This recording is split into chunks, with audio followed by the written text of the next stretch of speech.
Hello, welcome to Tuesdays, not today. Yes, it's Tuesday. I'm Al Booth. I hope you had a lovely Easter break. This is what's on the show for you today.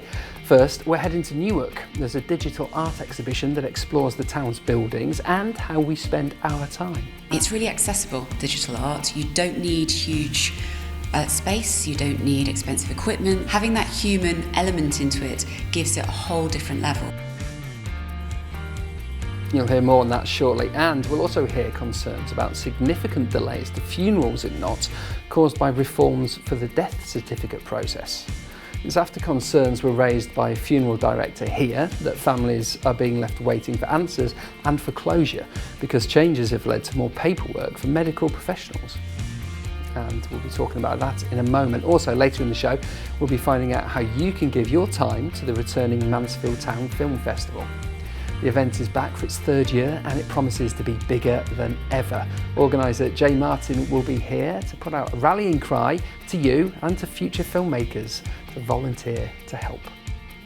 We've also got a bumper sport roundup as well. After a massive bank holiday weekend, we'll have the Panthers becoming 2025 playoff champions. They lifted their first silverware for 9 years in dramatic fashion. We'll also bring you all the action later on, including from head coach Danny Stewart and retiring captain Sam Herr.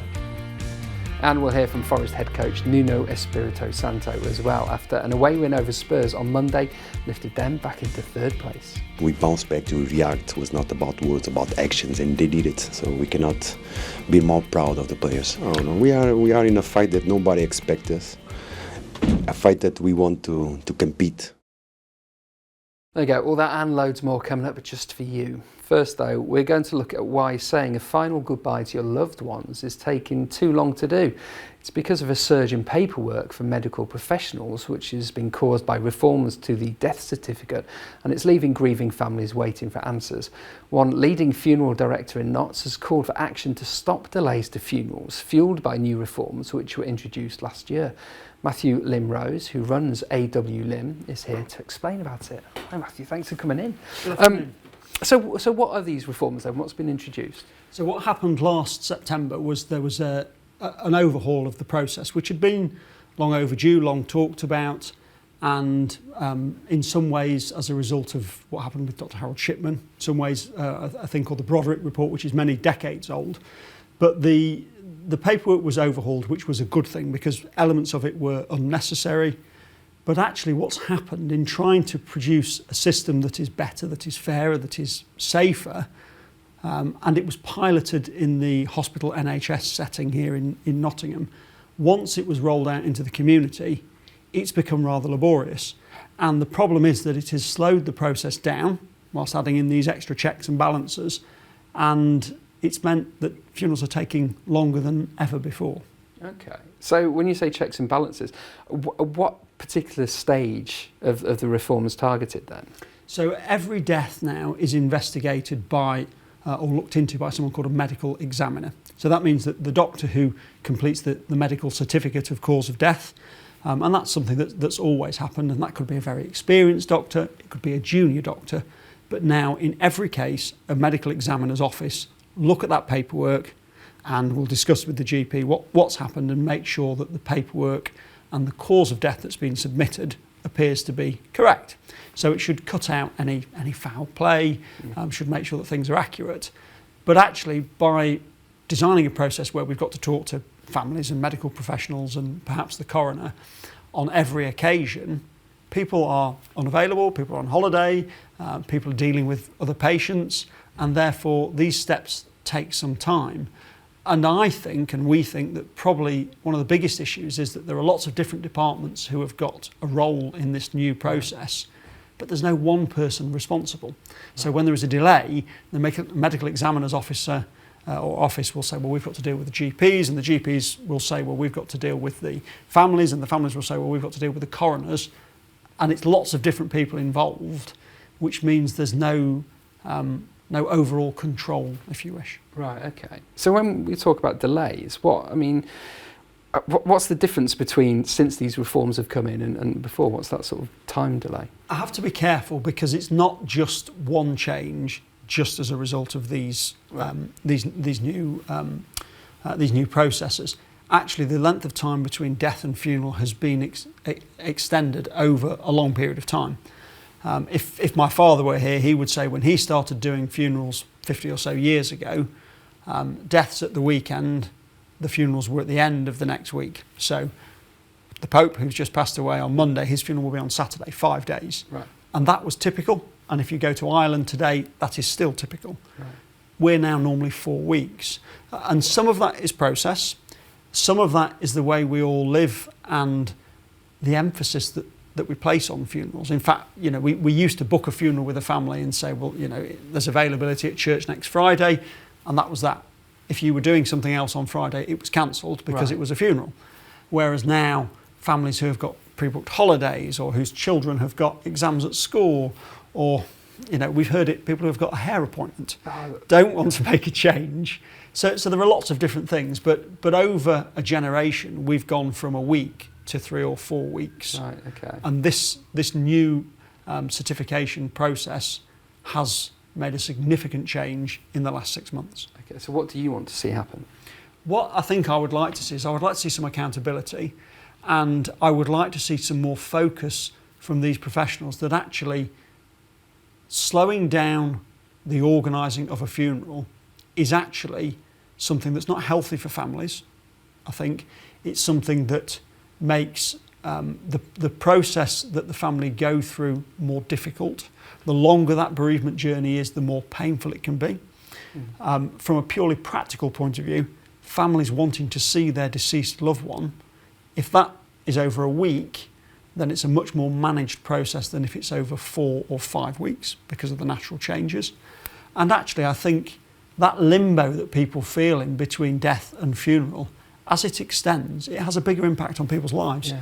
And we'd really love to see that reduced and to give families choice. We're not saying everyone should have a funeral in a week, Yeah. but everyone should have the choice to have a funeral in the week if they so wish. Right. Well, thanks for bringing it to our attention. It's interesting. Thanks, Matthew. Now, responding to the comments, the Department for Health and Social Care said its reforms were brought in for patient safety and to provide comfort and clarity to bereaved families. But the government also said it's actively monitoring the changes and will work with the funeral sector to work out what's contributing to any delays. So, good news for Matthew there.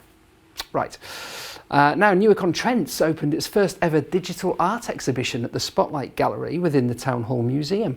The works were created by local artist Susan Kistner, who uses textile and digital technology to create artwork that's been inspired by everyday life, from buildings to family members. We went along to Newark to find out more about the exhibition and to find out what you think about art being made online.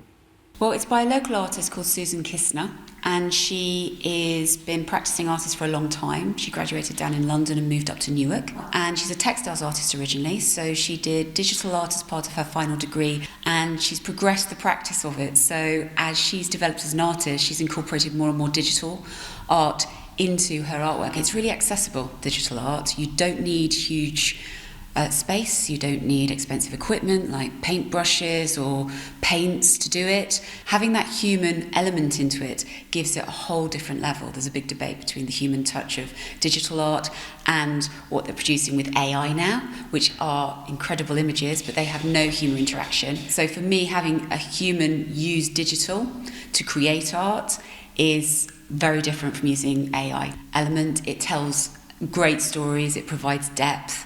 It's vital that we have this opportunity here for people to come and engage with art. You can look at an object or an image on a flat screen, but there is nothing quite like seeing it in its real locations like museums and art galleries. Well, yes, I think anything that somebody else has made is art in its own right, because I think everything that you want to see is so easily available. I mean, I do like some of the massive arts, like the Caravaggios, but if I want to look in detail, I could look at it digitally and probably see more than I'd see just looking at it from close by. I think it's a good idea, actually. Oh, it's like I said, people are into it from the past, and if they can bring it forward, something to look forward to in the future. It is important. To me personally, I studied art when I was younger, so I've always had a sort of interest in it. I don't know, it's an expression, isn't it, of emotions and feelings. It's a progression from the old masters and things like that. I guess thinking about it is probably the future. more digital art will be produced. I'm not sure I've ever been to see any digital art installations, but it might be something I would think about.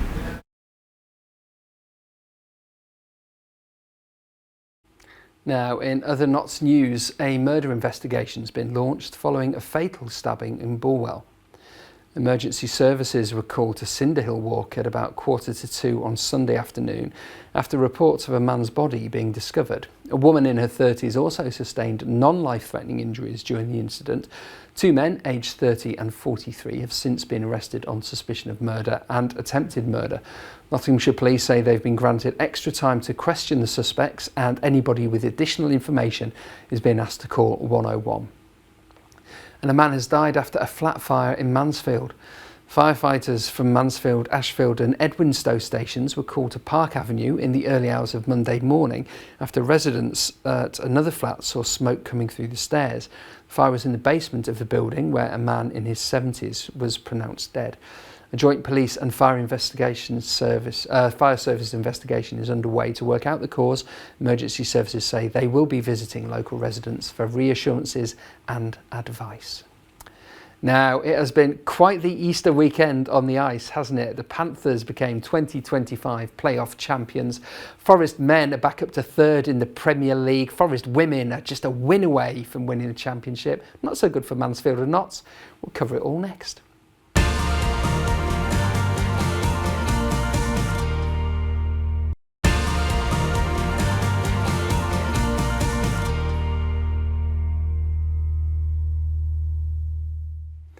Hello, welcome back to Tuesday's show with me, Al Booth. Thank you for being here. I hope you're doing well.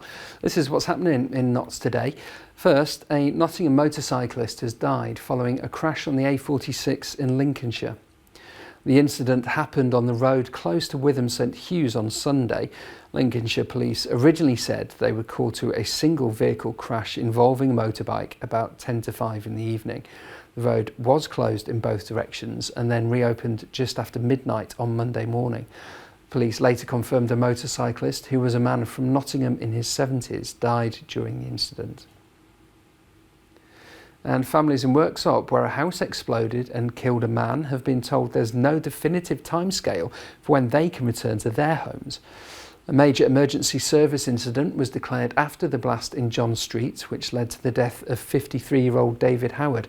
The explosion destroyed one home, partially collapsed 2 others and led to damage for 8 more. People from 14 homes had been told there's no known timescale for when the area will be safe. And East Midlands Railway have again advised football fans to think ahead this weekend, ahead of planned track works between Nottingham and London. Nottingham Forest fans will be travelling to the capital on Sunday for the FA Cup semi-final with Man City at Wembley, of course, but they've been told to expect delays and disruption because of National Rail works at London St Pancras. It means a limited service on Sunday and services only run each hour.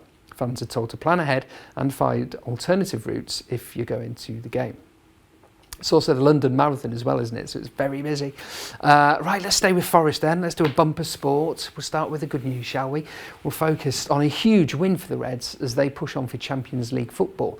It came thanks to a 2-1 victory over Spurs last night. A rather impressive goal line clearance from Harry Toffolo kept the side's European football hopes alive. The Reds took an early 2-0 lead thanks to goals from Elliot Anderson and Chris Wood, with Richarlison scoring a late consolation goal. The win sees Forest go from a temporary 6th back up to 3rd where they belong. Speaking afterwards, Nuno Espirito Santo said it was an important win for the fans. And you see the fans, there's no better way to finish the game when we walk and see our fans celebrating. The way they support the team, because they are the ones that give it the extra run, they are the ones that push the players to give it all. You cannot thank them enough. It was about clear intention to bounce back, not the results were no good. That hurts, but it hurts more when you don't perform the way we want to, when you don't feel the players are comfortable. And we didn't do it, and today we did it. We bounced back to react. It was not about words, about actions, and they did it. So we cannot be more proud of the players. Oh no, we are in a fight that nobody expects us. A fight that we want to compete, that we are involved on it. There's so much football to be played. And in League One now, Mansfield were somewhat humbled at home on Monday after losing 5-1 to Reading at Field Mill. Keanu Backers got the only goal for Nigel Clough's side as the Royals ran rampant in the second half, bagging 4 of their 5 goals, including an own goal from George Williams and other individual errors from Mansfield. Luckily for the Stags though, they know only a couple of points from their remaining 3 games will secure their safety. However, speaking after the match, manager Nigel Clough said some of their mistakes were embarrassing. And quality in the final third and decision making let us down, and then we make a mistake just before half time and get punished because of that quality. We had the ball in that situation plenty of times, put it in the stand, didn't work their goalkeeper, their lad puts it in the bottom corner. That's the difference today, but the mistakes are absolutely inexcusable. Then you just want to get foothold in the game in the second half and keep it tight, and then another error just after us. So I thought it was the second one really, but even then we had situations and opportunities going forward, and then we make another mistake. It's to have them all in one game. You have the odd error here and there, but to have 4 individual errors of that magnitude in one game is, I find it a little bit embarrassing really. In League Two, it's looking like it's going to be the playoffs for Notts after they were beaten 2-1 at home to Cheltenham. The Pies have got 2 matches to find some form and avoid a late collapse, finding themselves in 6th now, just 3 points ahead of Colchester, who are in 8th. Speaking after the match on Monday, head coach Stuart Maynard said losing late on was a difficult pill to swallow. I'm devastated for the lads. I'm disappointed with the first goal. We had opportunities to clear the ball, and all season we've defended our box so well. So it's a frustrating one to concede that first, and then obviously the second goal is a world-class goal. It's in the top corner. There's nothing that we can do. We didn't defend narrow enough. We work on it so hard about keeping players on the outside of us. He ends up on the inside. We know that he's got ability.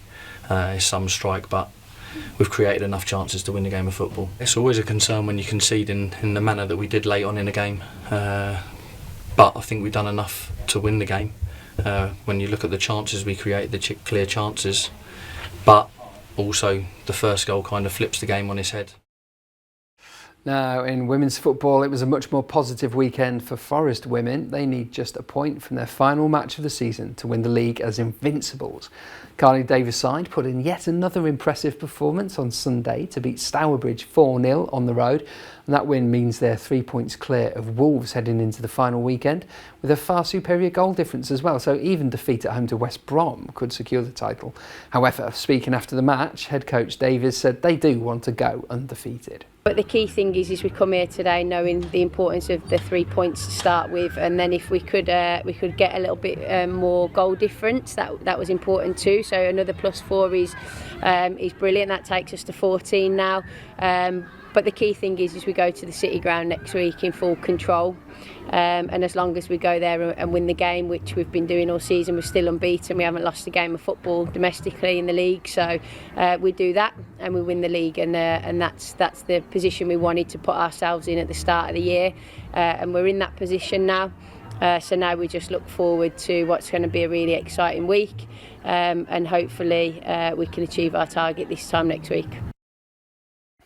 Right, let's move away from football and towards ice hockey, because we can relive that magical weekend at the Motorpoint now.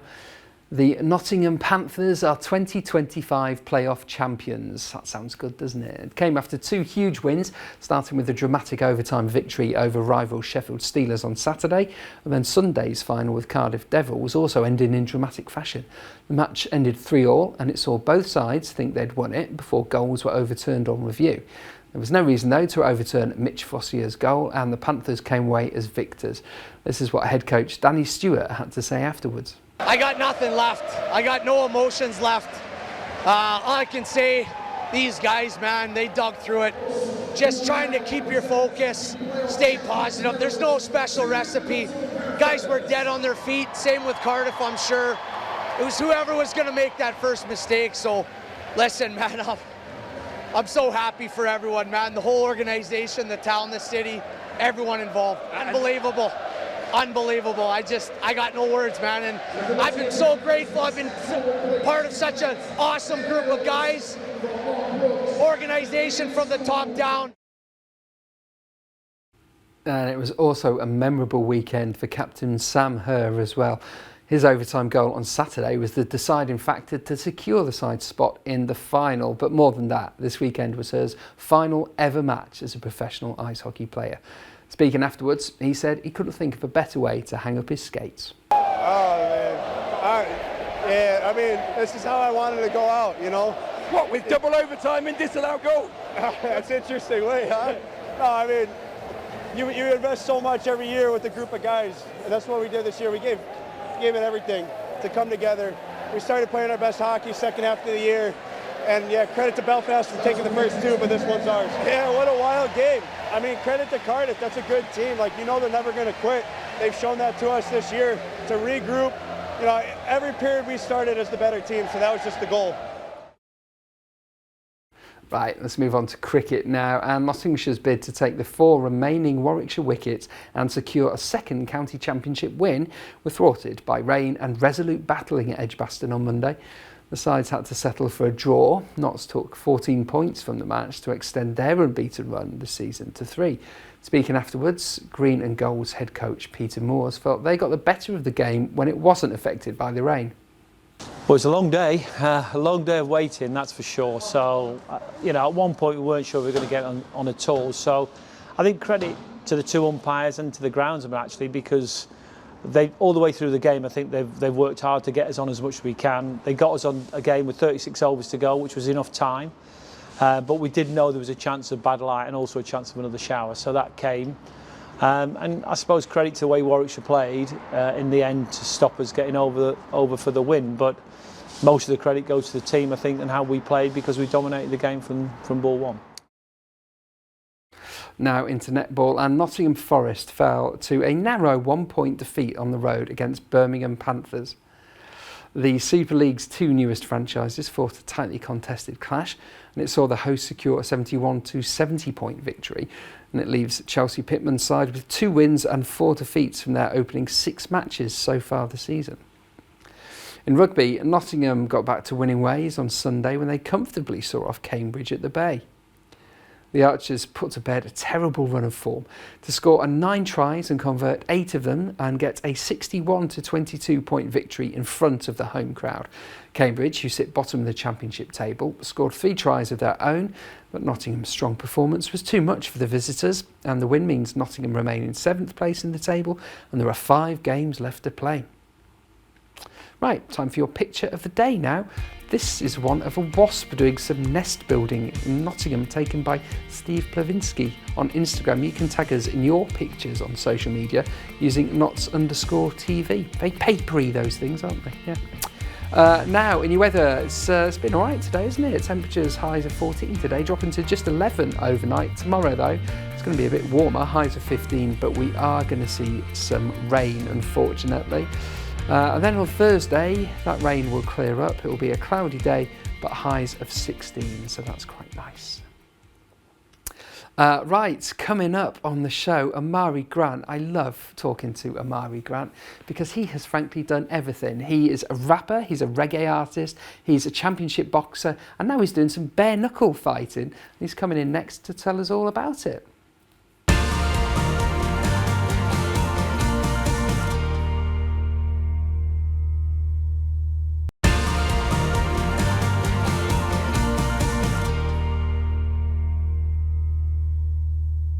Hello, welcome back to Notts Today with me, Al Booth. Thank you for being here. Here's some more news headlines for your Tuesday. And Nottingham's Transport Network has been given a £16 million funding boost as the new financial year gets underway. The East Midlands Combined Authority cash, which was supported at a meeting today, is expected to double the budget available for road maintenance and pothole repairs, upgrade car park signage as well, and it will fund a feasibility study into redesigning the junction where Maid Marian Way meets Canal Street and Collins Street. It's also expected to be more cash for active travel like cycle lanes and extra money to decarbonise buses. And plans for more than 200 new homes on the edge of Mansfield have been set out by developers. Land promoter Gladman Developments wants to build 235 homes and public facilities off Peafield Lane in Mansfield Woodhouse. The company is preparing an outline planning application for the site that would ask for the principle of development on the land to be approved, And the developer also says financial contributions to things like local education would come through its plans alongside 10% of the homes being marketed as affordable. Right, let's take a little look at what you can get up to tonight with your What's On guide while the sun is still out. First, stick a pony in your pocket because the Trotters are back and they're in Nottingham. The Only Fools and Horses musical is on at the Royal Concert Hall this evening from 7:30. There's limited availability on tickets and they start from £54.50. If any theatre was going to do a deal on tickets, I think it'd be that one, but there you go. If this is more your thing though, you can learn some Cuban salsa. Ruda at Impact Street on Ashley Street. Impact on Ashley Street is where it begins. Beginners class starts from 7:30. Access starts from just £5 for that. Or Waterstones on Bridal Smithgate is hosting an evening with author Hallie Rubenhold. They're here to celebrate the release of her new book, Story of a Murder. It gets going at 6:30. Entrance again is just £5. Or you can get both a ticket and a book for £28. Whatever you do, have a lovely evening in the sunshine. Right, let's meet a brilliant guest again. How would you fancy next month doing something that's going to get you occupied? If you're into bare knuckle boxing and fighting, then you're going to want to hear what our next guest has got to say. We're about to catch up with a man of many talents. Omari Grant is a 7-time championship boxer. He's a reggae artist who also goes by the name Praying Mantis. And he's now moving on to bare knuckle boxing, and he'll take on Jake the Machine Brennan at Bendigo Fighting Club in Nottingham next month. He's here now to tell us all about it and to look ahead of the event on May the 31st. Omari, as always, thanks for coming in. I was going to ask which football team you support, but oh, definitely Nottingham. But yeah, this is more of a psychological warfare tactic. So yeah, okay. Yeah, the last opponent that I had was from Birmingham, and he was a I forgot the name of it. Birmingham City Blue. Birmingham City Blue Nose. Yeah. That's what it was. So I went into their territory and I made sure I was Nottingham Forest from head to toe. So I think that kind of helped me in the mental warfare. Nice. So that's already you're dressing like that ahead of. Yeah, definitely. I feel like I'm a Nottingham representative, and my next opponent is from Long Eaton, so I class him as, you know, not really Nottingham, Derbyshire on the edge. That's the thing. I used to live in Sandyacre, so it's kind of like it's Derbyshire, but it's an NG postcode. I always said it was Nottingham, so. Yeah. What bare knuckle boxing? Every time you come on, there's something new to talk about. So, what got you into bare knuckle boxing? Well, it was the opportunities and challenges as well. I feel like the boxing world, I've done a lot. I've had several belts. My record is 18-0. I've been various different weights. Struggling to find any competition. I want to get to the bigger stages, so I'm still trying to knock on those doors. So while I'm knocking on those doors, why not, just extend my resume and just do something different? I feel like this is just like boxing, but a little bit more brutal. Yeah, well, I mean, I didn't even realise it was legal. So it's because bare knuckle boxing used to be done in barns and fields and like with people watching out for the police. Obviously, it's not that. I'm assuming. Yeah, it's literally well, if you go way back. Bendigo Fight Club. Yeah. It's based on the famous Nottingham bare knuckle boxer William Bendigo. So we had that structure of boxing before the Queensberry rules got evolved it. But yeah, it's always had that fighting spirit in Nottingham, so I feel like it's just being full circle. You're kind of bringing it home, aren't you, really? So, I mean, it's literally bare knuckles, because, you know, in this day of health and safety, and like you say, Queensberry rules and things like that, I guess there has to be something where... Oh yeah, there's definitely a safety element. There's paramedics, etc. and stuff like that. It's in a proper professional setting. It's actually called pro bare knuckle. Right. So you wrap the hands, I think you wrap under the thumb, but you leave the knuckles bare. So there's still a safety element to it.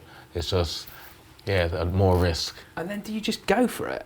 I'm not gonna divulge in all my tactics. Well, not you personally, but I mean, is it because knuckles are flipping hard, man? It's definitely a more painful experience than the protective gloves, but ironically, it's much more safer because the damage that you get from boxing occurs because of the protection of the hand. So because you're protecting the hand, you're punching harder, which means more brain damage. Right. When you're actually fighting with the bare knuckles, you're more likely to break your hand.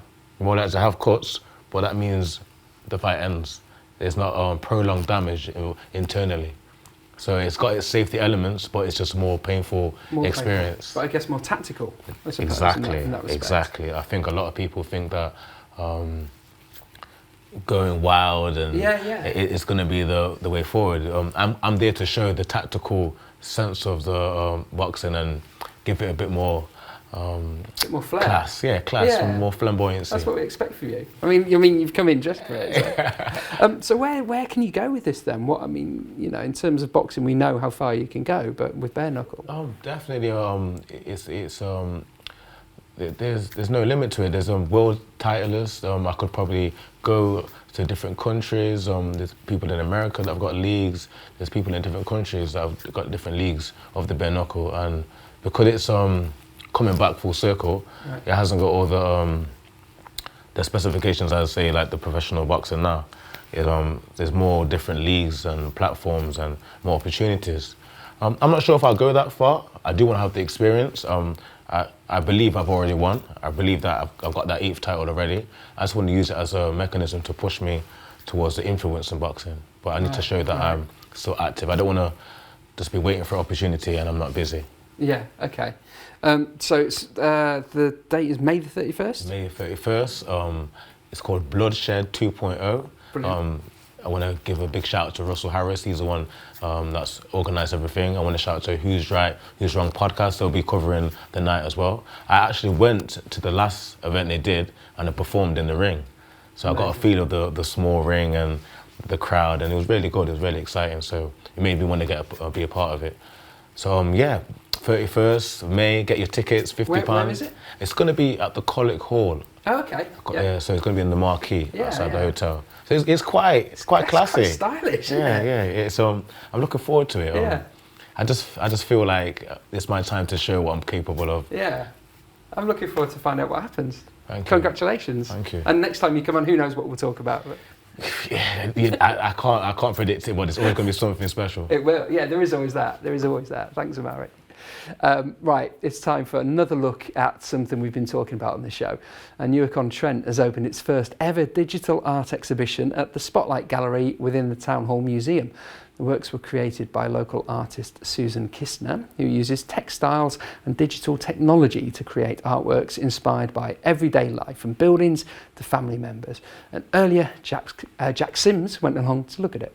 Well, it's by a local artist called Susan Kistner, and she has been practicing artist for a long time. She graduated down in London and moved up to Newark, and she's a textiles artist originally, so she did digital art as part of her final degree, and she's progressed the practice of it. So as she's developed as an artist, she's incorporated more and more digital art into her artwork. It's really accessible, digital art. You don't need huge space, you don't need expensive equipment like paintbrushes or paints to do it. Having that human element into it gives it a whole different level. There's a big debate between the human touch of digital art and what they're producing with AI now, which are incredible images, but they have no human interaction. So for me, having a human use digital to create art is very different from using AI element. It tells great stories, it provides depth.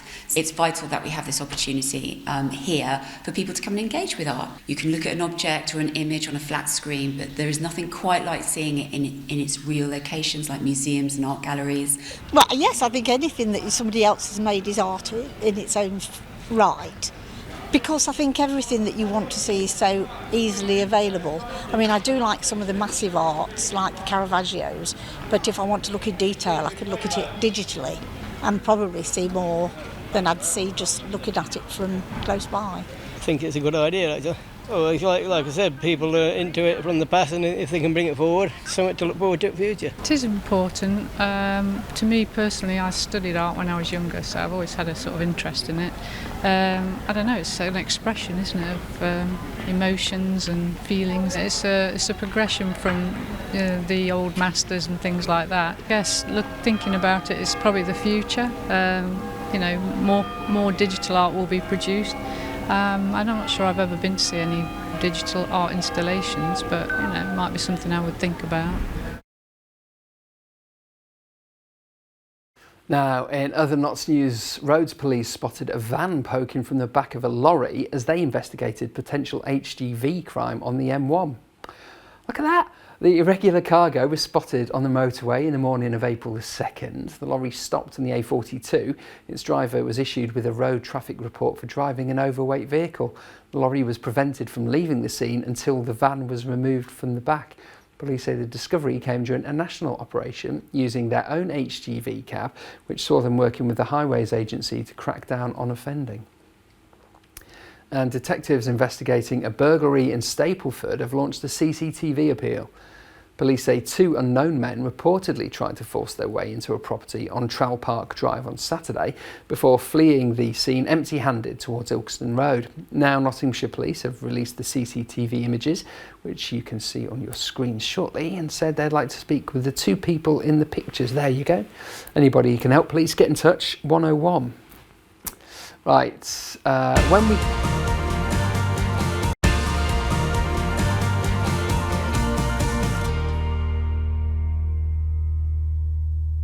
Hello, welcome back to Tuesday's show. I'm Al Booth. Thank you for being here. This is what's happening in Notts today, and traders from all around the world will converge on Nottingham this week for the return of the International Market. The city's Old Market Square will play host to the 5-day event from Wednesday, including a selection of arts and crafts, unique gifts, jewellery, clothing, wooden carvings. There'll be handmade ceramics as well as street food, including Sicilian chicken, Swedish meatballs, gyros, kebabs and pies as well. The event opens at 10 o'clock on Wednesday and it runs daily until 6 p.m. on Sunday. And the Notts Council's backed plans to upgrade its vehicle depot into an energy efficient facility. Ashfield District Council approved the move at a meeting last week for its northern depot on Station Road in Sutton. The depot, which is just off the A38, is where the authority stores its fleet of vehicles, including bin lorries, maintenance vans, street sweepers and other things. The upgrade will see some buildings demolished and new energy efficient facilities built in their place, featuring electric charging stations and solar panels. Right, in a moment we are going to catch up with Jay Martin. He's from Mansfield Town Film Festival, and you'll hear all about this year's event, which returns in July. Before that though, we're going to take another look at some of the discussion on this month's Notts TV debate about arts and education. More importantly, whether school children should be encouraged to take up a GCSE in the arts. You can catch the full show on demand by visiting nottstv.com or on the Notts TV official YouTube channel. Here's what you'll see. Just describe to us what the landscape is, what time in the syllabus there is left for these art subjects, firstly, before we get into it. Well, I couldn't tell you the exact numbers, Francis, but I can give you a very good flavour of it. Yeah. Because it's not just started now, this has been going on for a number of years. Yeah. And basically, the government measures schools' performance on the subjects you mentioned, mainly, the EBAC. So the schools are very, very keen to be successful in these subjects, maths, English, science, etc. So the time they allocate to them in the curriculum, in a 25-hour week, has increased. And the time allocated to other subjects, the humanities, languages, and especially... RE as well, RE, talking as a priest. No, RE is still part of the compulsory bit. Oh, yeah. Interesting. So those three, the 3 areas you discussed there, the time they've been taught has been squeezed and squeezed and squeezed. Mm-hmm. So now we're looking at a situation, because fewer and fewer pupils are doing art subjects, dance, drama, fine art, etc., music, the universities are not training teachers to teach them. So the time will come very shortly when somebody in a school, a head teacher, is looking for an art teacher or a music teacher, there won't be any. And this is sad. If I could just refer back, and this is not a boast, we did have all this stuff at Trinity, huge amount of music, everybody played an instrument, but we also did very well academically, and the 2 things are linked. We've got to stop treating the arts as a luxury.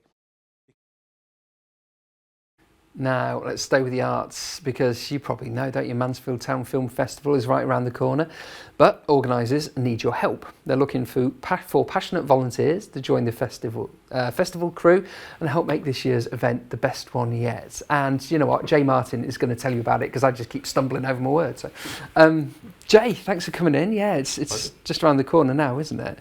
Not too far away now, end of July. So it's all looking pretty good so far in terms of the films you've got in, but you need people to help you run it. That's right. Yeah, well, we always try and provide as many opportunities as we can for up-and-coming filmmakers.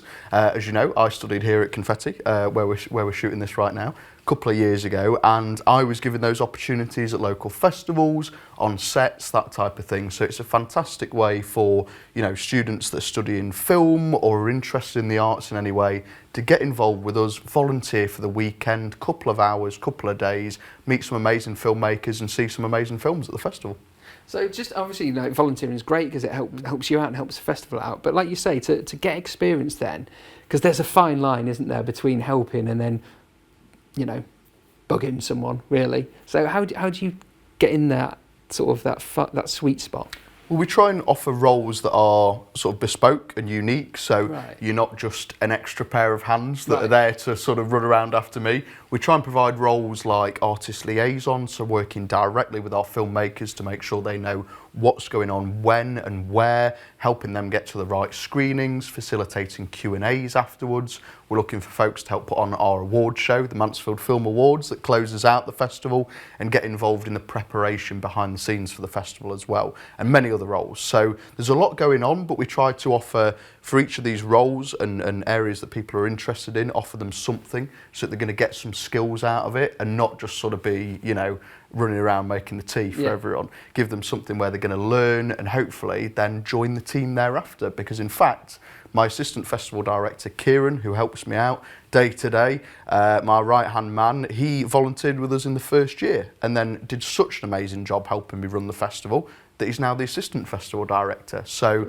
you know, those pathways do exist with MTFF, and we're proud to provide them to students and to anyone who's interested in getting involved. And also, I guess, just to people of Mansfield who just like, you know, it's such a brilliant thing to bring to the area, isn't it? Who just want to proudly be there and help out. Yeah, absolutely. I mean, I talk a lot about, you know, students, but these opportunities are open to anyone and everyone, really. If you're interested in the film festival, maybe even interested in events management or, you know, that sort of behind the scenes look at how the festival runs at the Mansfield Palace Theatre, it's a good opportunity to get involved. Let's just talk a little bit about the festival then. What can we expect to see this year?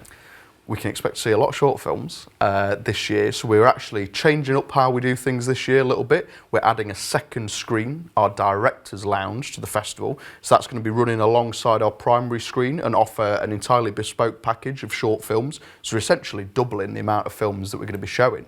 Add to that, we're partnering with an amazing Leicester-based company, MBD, that create VR films. So we're going to be having a special for the first time ever at MTFF, a VR corner where people can experience immersive films in a VR headset in that environment. So we're adding a lot to the festival this year, actually. It's sort of the year of trying different things for us and experimenting a little bit now that we're in a groove. I was going to say, is it that thing you feel you're quite established? I mean, you're still really young in terms of absolutely. Third year. Yeah, but you feel you're established now and you have that foot in. Yeah, I think so. I mean, I said to Kieran, who I mentioned earlier, this year that we want to try and, you know, use this year, our third year, our final year, having that safety bed of some funding from Arts Council England, who have helped produce the festival financially over the past few years. You know what, let's try different things. Let's see what works and experiment, because as you say, we know that we've got a really amazing festival. Yeah. We know that we can put on a great event, if I do say so myself, of course. But this year we want to try different things, because you know what, that's what's going to make us even more unique a festival and get folks up to us come the end of July. What is your personal highlight that you know is coming up? Oh, I think what I enjoy the most about the festival is always the opening night. Right. So on the Friday night, our opening night, we do a big variety pack, and we always try and have something a little bit special to launch the festival. So in the first year, we had the great Ken Loach open the festival for us, which was absolutely incredible. The second year, I made a special montage that was sort of an ode to an amazing film, one of my favourites, that integrated a clip from every single film in our programme that year. And for the third year, we've got something even more special planned. So we launched the festival in a big way, big drinks reception beforehand, and then go and party afterwards. So it's always a great experience. How can people who want to volunteer and want to get involved, how can they get involved? Best thing to do is jump on our socials, Mansfield Town Film Festival, across the whole social media platforms. There's a form on there where you can submit your interest and we'll be in touch. Fantastic. Brilliant. Thanks for coming on. There we go. Right, from films to books now, though, and we're going to have another look at the Notts TV Book Club. You can catch up with it by visiting our website and the official Notts TV YouTube channel. This month, Becky Cullen and her book club are discussing Wild East by Ashley Hickson Lovance and Furthermore by Darren Simpson. Here are some of the panel's discussion about Furthermore, which is Darren's third novel, and it tells the story of Bren. Now, he's constructed an imaginary world where his sister is still alive. Talk about Furthermore, Nottingham writer Darren Simpson, his third novel. So let's start with the same question. What resonated for you? Should we start with you, Polis, this time? Yeah, I mean, I love Darren's books. I've read all of them now. And I, like, as a kid who was, former kid, I'm no longer a kid, as someone who was bullied at school, it really resonated with that, and the sort of idea that you kind of retreat into yourself and you want to fight, but you also don't want to fight, and you don't want the attention on you, but you're also, you know, that you kind of have to not give in. So I found it all very relatable. I thought it was very, very beautifully done. And that you find a way to navigate the physical world, and even escaping to keep into out fantasy. of trouble, escaping into a made-up world. Into fantasy. It's written for you. It was, it was. How about you, Connor? So for me, the best thing about the book is the fact that it gives you the themes and it tackles it in the book, but you can also take those on any level that you need to. So in terms of the escapism, like Polis was saying, the fact that you get to relate to that so much, and we've all had those times where we kind of just retreat into our shell a bit, and the fact that that's explored in the book aside the real world, and one isn't treated any lesser than the other. They are both as real as each other. They both affect Bren as much as each other, and I just love the balance that's struck between that. Yeah, that's a really good point. So they've got the same heft, the same emotion. Right, it is time for another look at your picture of the day now. This is a wasp doing some nest building in Nottingham, taken by Steve Plavinsky on Instagram. You can send us yours as well on Instagram and social media using knots_TV.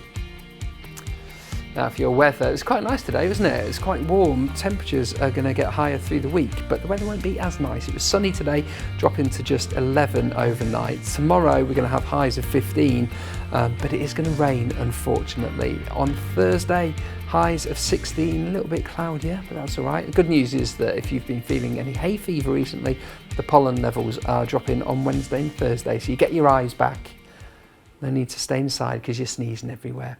Right, thank you for being here. That is the end of the show. And just a reminder, it is Tuesday and not Monday. It's messed my head up. So that means Mark Dennison is back tomorrow with you for more Knots Today. And we'll also have a team talk tomorrow evening as well. I shall see you soon. Bye-bye.